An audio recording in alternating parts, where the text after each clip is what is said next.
اچھا، یہ جو دیدار الہی ہے اور ذات، یہ دونوں الگ الگ ہیں یا ایک ہی چیز ہے؟ یعنی اگر وہ نیت کرتا ہے کہ میں دیدار کروں گا، یا وہ یہ سوچتا ہے کہ مجھے اللہ کی معرفت حاصل ہو جائے، یہ دونوں الگ الگ ہیں یا ایک ہی ہے؟ یہ مشکل سوال ہے. اس میں بعض لوگوں کا یہ کہ تو فرمائش کرنے والا کون، وہ یہ کہتے ہیں. اور بعض کہتے ہیں کہ بھائی اس کی تو فرمائش کر لے، اس کی تو کر لے محبت. ابھی عاشق اور محب محبوب کہ جو خواہش کرتا ہے وہ عاشق ہوتا ہے، اور جو خواہش بھی چھوڑ دیتا ہے وہ محبوب ہو جاتا ہے. عاشقوں کے سردار موسیٰ علیہ السلام ہے. انہوں نے خواہش کی اور بولا ربی ارینی انظر الیک. وہ بھی ذات کے عاشق تھے نا. لیکن آپ صلی اللہ علیہ وسلم نے یہ دعا نہیں فرمائی دنیا کی حد تک کہ اللہ مجھے دکھا دے، جلوہ دکھا دے مجھے اپنا. وہ تو اللہ تعالیٰ نے آپ کو اپنا جلوہ دکھایا. تو کیا آپ صلی اللہ علیہ وسلم رب تعالیٰ کو دیکھنا چاہتے تھے، دیدار چاہتے تھے یا نہیں، یہ ہمیں نہیں پتہ.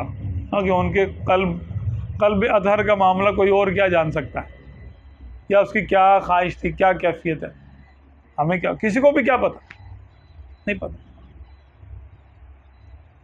تو اس لیے سرکار صلی اللہ علیہ وسلم کے معاملات تو انبیاء کرام سے بھی وراء الورا ہے.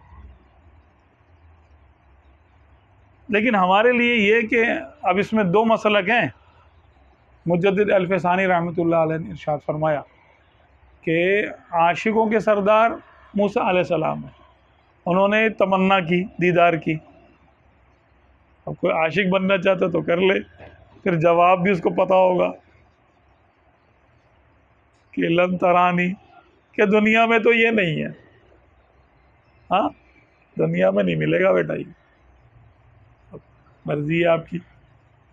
اچھا، اور ہاں خواب میں ہو سکتا ہے، خواب میں دیدار ہو سکتا ہے، اس دنیا میں بھی ہو سکتا ہے.